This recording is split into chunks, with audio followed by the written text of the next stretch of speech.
You are listening to Speaking Of by WFSU Public Media. Property taxes in Florida have been a topic of discussion lately, but now several proposals that could significantly reduce or even eliminate property taxes in the Sunshine State are up for consideration in the Florida legislature. Gina Jordan chats with WFSU reporter Tristan Wood and talks with Leon County leaders about how this could affect residents. Tristan, how can we make property taxes interesting? Well, it's kind of hard for us to do it ourselves. I mean, if you own property, it's very interesting. If you own none, not so much. Okay. Well, future homeowners perhaps will care. I mean, we don't want people's eyes to glaze over, but I think this is a worthy discussion. Yeah, I mean, there's something to be said there because even if you don't own property taxes fund a wide wealth of local services in your community, like police, parks, roads in many cases, schools, the whole gambit. Yeah. So when Governor Ron DeSantis made getting rid of homestead property tax a priority, that got a lot of attention. You purchase land, purchase a home, maybe you have a mortgage, you pay off your mortgage, and it's like, at what point are you free and clear? And what property tax says is that you never really own your property because you got to pay rent to the government. I mean, it sounds good to me to eventually, at least, not owe property tax on my home. I mean, that's where, a lot of the debate is. The governor wants a complete elimination of the homestead property tax. But then the overarching question is, how will municipalities replace that money? Costs of roads, schools, law enforcement, those don't go away. So if the tax goes away, how will municipalities afford those things? Yeah, that's the question. Lots of concern being expressed there. Yeah, very much so. And currently, Florida homeowners get tax exemptions on their homesteaded property. It's about $50,000 for their primary home's value.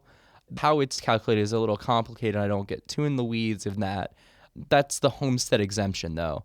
Earlier this year, Governor DeSantis said it just doesn't do enough to protect homeowners. They bought a house 10 years ago, and now someone's telling them it's worth $1 million, and they got to pony up more money to the government. And our homestead exemption is not adequate. It is not adequate to protect taxpayers against that. So people are really getting pinched. Okay, so we know DeSantis wants this tax gone, but he hasn't proposed how municipalities might replace that money, right? Yeah, he tasked lawmakers with doing that. To change property taxes in Florida, you have to do a constitutional amendment. So that's either through the Citizens and Ballot Initiative process, or the legislature needs to propose a constitutional amendment that will then go to Florida voters. It would get approved with 60% or more support from Florida voters during the 2026 election. So far, the Florida House has come up with 8 options to be considered during the legislative session that starts next year. The Senate has not come up with its own proposals yet. Right. So House Speaker Daniel Perez has said this is about coming up with ideas. It's about debating these ideas and making an effort to get a proposal before voters next year.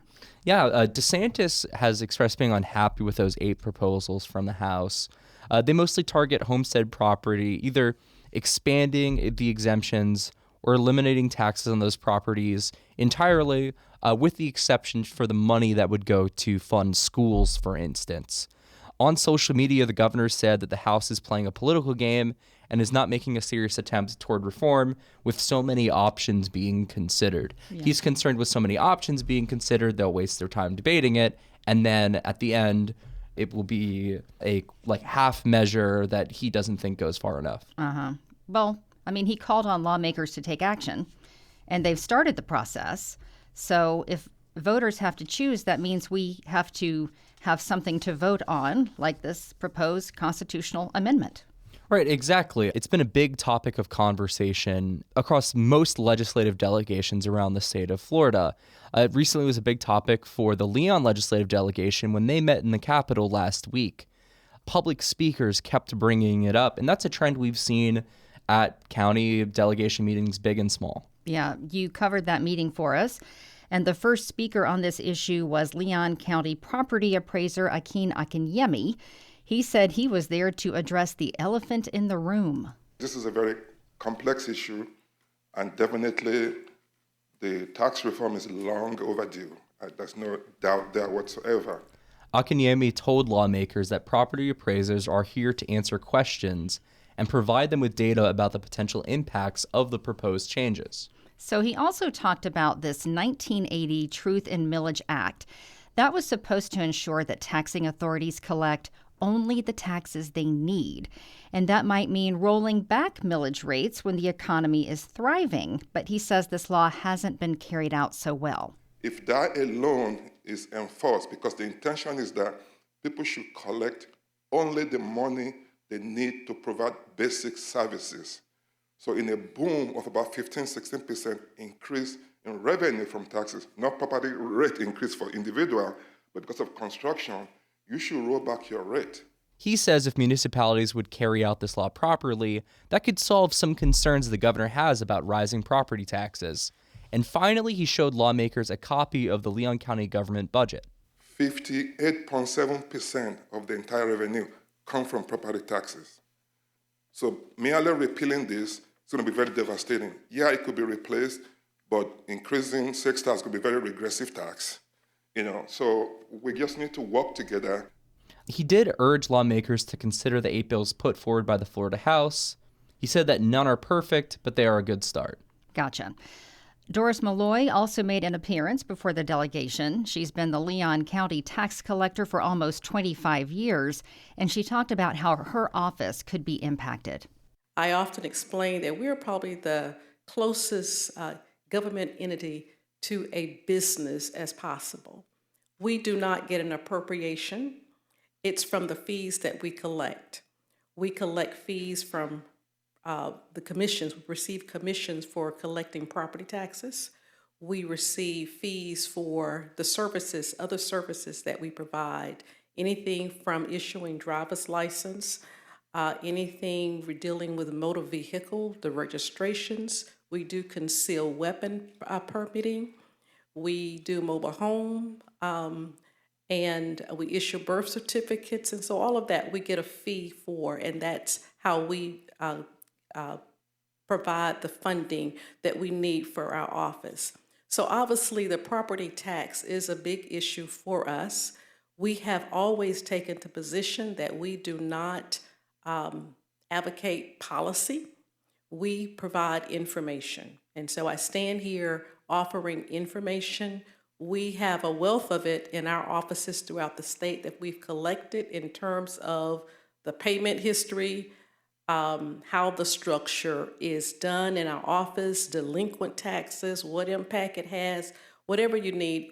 If you would, we're here to provide information for you if you would like that information. And so I'm really just standing here to offer that and to also thank you. I know it's a task.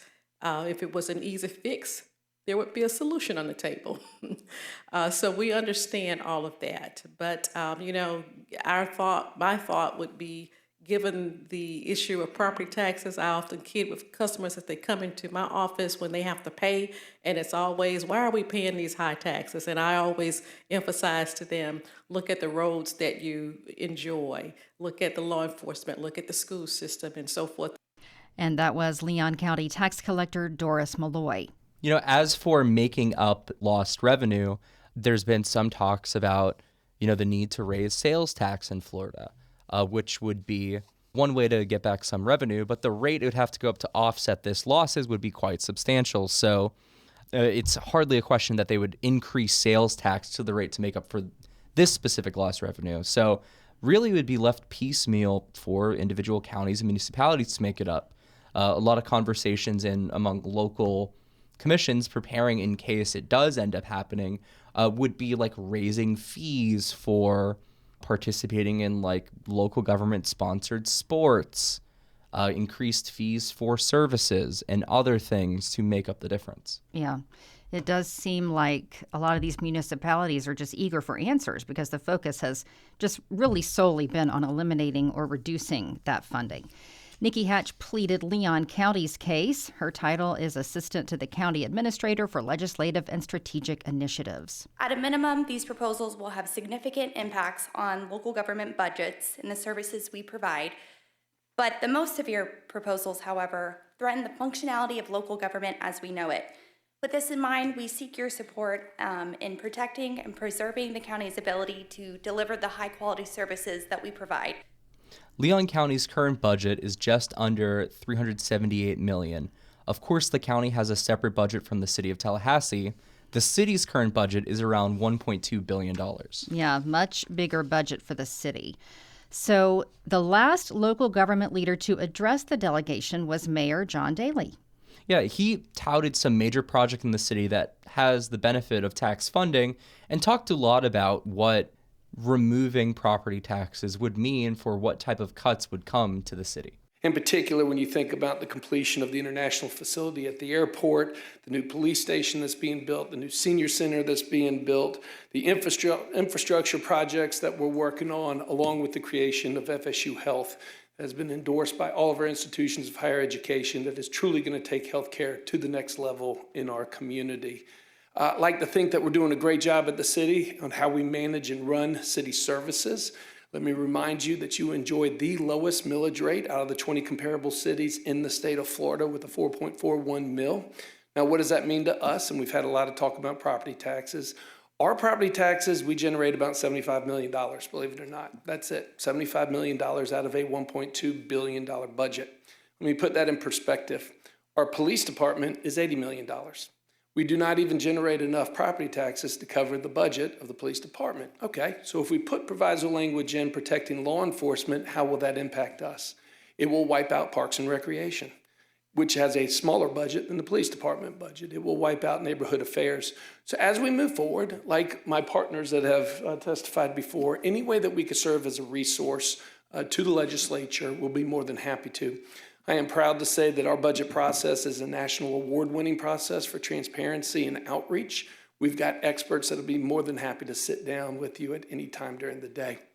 You do know that the City of Tallahassee once again received not one, not two, but its third All-American City Award. I also like to think that we're doing a pretty good job with the tax dollars that you receive and the electric utility money that we collect. As you know, we have the lowest, if not one of the lowest electric utility rates in the state of Florida, both public and private, and year after year is named one of the best in the nation, if not the #1 public utility in the nation. We do a lot with a little. In fact, out of 411 municipalities in the state of Florida, you'd be proud to know City of Tallahassee was named the most efficient local government in the state of Florida. And out of 17,500 nationwide, we are in the top 20. We do it right, we do it well. So as we move into the session, if there's anything that we can do to help you, because you do such a fantastic job standing up for our community, and as legislation that is filed that will impact our services or our utilities or ad valorem, anything that we could do to help provide you with accurate information so that you're better equipped to stand up on behalf of our community, we'll do everything we possibly can. That was Mayor John Daley speaking before the Leon County delegation last week. Tristan, did any of the Leon lawmakers speak to the House proposals or how they feel about them? Not in great detail, but after the delegation meeting, Tallahassee Republican Senator Corey Simon told reporters he wants property tax relief. I am one of those folks that at some point in time, I want to own my own home. When I pay off that house, just like everybody else that pays off their home, we still don't own it. And I think that's problematic. And so, but I think the other side of that is we need to really take a hard look at it, and I think we're doing that, how we're spending taxpayer dollars, and move forward. And like I said previously, the Senate has not put forward any property tax proposals yet. Even if they come to an agreement on what they want it to look like and the House comes to an agreement and they both pass it, it would still require 60% support from voters to pass. Some polling has come out on the issue, none with a massive sample size, but the polling that has come out suggests that as of now, opinion on removing property taxes altogether or substantially changing them isn't quite at that 60% threshold. It's more at a 50-50 split, with more Republicans leaning towards reducing or eliminating property taxes and more Democrats leaning against it. I think it'll be interesting to hear how voters feel about it once something is put forward that says, this is how you deal with that loss of funding. Here's a suggestion for how municipalities can handle that loss of funding. Then, who knows? It'll be interesting to see how voters react. It certainly will be. This will likely be one of the main driving issues during the 2026 governor's race and be on the minds of most Floridians. Okay, Tristan, thank you for your coverage of this issue and for helping explain it. No problem. So we've heard that this is a concern for municipalities statewide, and I decided to check in with Kragan Mosteller. She's Deputy Executive Director of the Florida Association of Counties. When the governor came out forcefully, I'd say, in favor of eliminating property taxes, what was the reaction of the Florida Association of Counties? We really wanted to know more information. I think we agree that there are definite issues within the property tax system itself. And so as the governor has talked about some of his ideas, as the House has talked about some of their ideas, the devil, the angels, whatever you'd like, are going to be in the details. So we know this is a priority for Governor DeSantis. He wants homeowners to own their homes outright without fear of suddenly not being able to pay taxes and then lose their homes. What do you think of his reasoning for this? I think taxes are an investment that we all make in our community to be able to have the communities that we want to live in.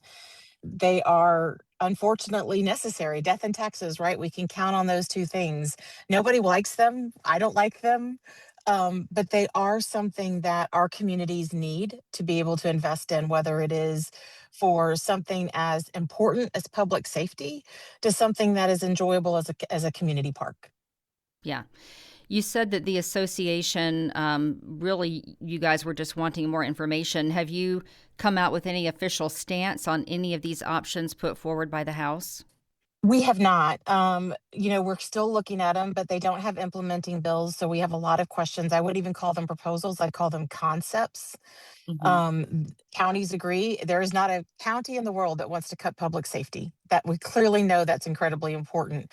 And so having that as a stipulation is fine, but then there are other things that counties do besides public safety, such as providing safe drinking water, providing sewage and waste treatment plants and environmental protections and parks and soccer leagues and all of the fun things that we enjoy about our communities. And so there's just a lot unknown, and the voters, the citizens, deserve to know the consequences and then make informed decisions. And right now, based off of what's on the table, they can't do that. Florida has 67 counties, and you've got some that are high tourist areas with big money coming in from tourist taxes. You have rural counties. How differently might counties be impacted? Can you just kind of give us an example of how it would affect different counties depending on what's cut? You're right, they are different. They're not just different in the ways that we know them to be, whether it be rural or urban, but in the details of their property tax structure and their budgeting structure, they're all very different. And when you look at some of our small counties, if you were to eliminate homestead property taxes, let's just take that one. That's the governor's most popular one. That's the house, one of the houses. That is about 35 to 40% of an individual county's revenue source. Okay, so you cut their revenue source by 40%. Well, if you then take the average of what law enforcement counts for a county, that's 50 to 60%. So that's their entire budget that's left over just to cover law enforcement. So there's nothing left to cover that drinking water, to cover that the ability to flush your toilet. I don't know about you, but that's very important to me. That's why we just simply say the math doesn't work. And there's a lot of questions that are unknown. And I think when anybody is going to make a decision this big and tackle an issue that's this significant and how it affects every Floridian's everyday life, all the solutions need to be worked out. And they just aren't. Are there any alternative revenue sources that you think are already being looked at by counties as a just in case? It's complicated. I mean, no one wants to raise taxes. The majority of counties have actually been reducing their millage rates over the years, trying to keep taxes low. Florida is a low tax state. So no one's really looking right now at ways to try to increase revenues, because if you start to look at that and when you start to really examine it, where you're going to get more money, that means somebody else is going to have to pay. That becomes then a tax shift. And homestead property owners become the winners. But what about our small businesses? Are they going to have to foot the bill? That's not fair either. And so there's just more questions than there are answers. Well, and that has me thinking, what would be some unintended consequences of a change like this? I think everyone has to look at, why do I live where I live? Why did I choose Miami-Dade? Why did I choose Pensacola? Why did I choose Liberty County? We all chose our communities because it has a personality that we agree with, that we love, and a vibrancy and a culture that we want to be a part of. And when you make big changes to any budget, it's going to impact that. We all know that from our own budgets, right? We know that if we have to make a big purchase, that other things are going to get cut, and I'm not going to get other things that I may want or need that month because I have to make a big purchase. It's no different with our counties. They're seeing the inflation that citizens have seen just on a grander scale. And I think the first thing that you would see is that identity, that community culture that you love and that you chose will begin to go away. I noticed the association website has a county by county snapshot of property taxes. It's a little tool. How could taxpayers use that as a resource? We would love for them to. We've actually created a website. It's called keepfloridathriving.com. They can get to that county tax report. They can see where their dollars are going, whether they want to look at it on a statewide basis or just a county basis. They can access their county budgets, public hearings, and all of those documents are public records. And we have them all out there for our citizens so that they can see how their individual county is investing those tax dollars. Great. If the association could design the ideal property tax reform in Florida, would it stay as is, or do you have some thoughts about what should change? We've talked about that a lot. There's a lot of inequities in the current system. There's a lot of advantages that certain people get that other people don't get. So we would love to see some of that evened out and to see a system that establishes more equality for all of Florida's citizens. But it's complicated. There's no magic button that we can all press and have something that fixes everything right away without consequences. And so it's something that deserves a great deal of deliberation and debate. What do you want to make sure lawmakers hear first and foremost from you guys? I think the first and foremost is that our citizens deserve great communities. And how do we make change that allows them to keep their taxes low? Safety, everyone recognizes the importance of safety in law enforcement, but we need to recognize the importance of safety when it comes to our drinking water, when it comes to our wastewater, when it comes to environmental protections, when it comes to code enforcement. As much as we all hate it, those things provide safety in a hurricane, emergency response. These things, especially emergency response, are really important products and tools and services that counties provide. And so we can't just say we're going to protect one thing. We have to really make sure that what we protect is our communities so that our citizens can live safe and healthy lives.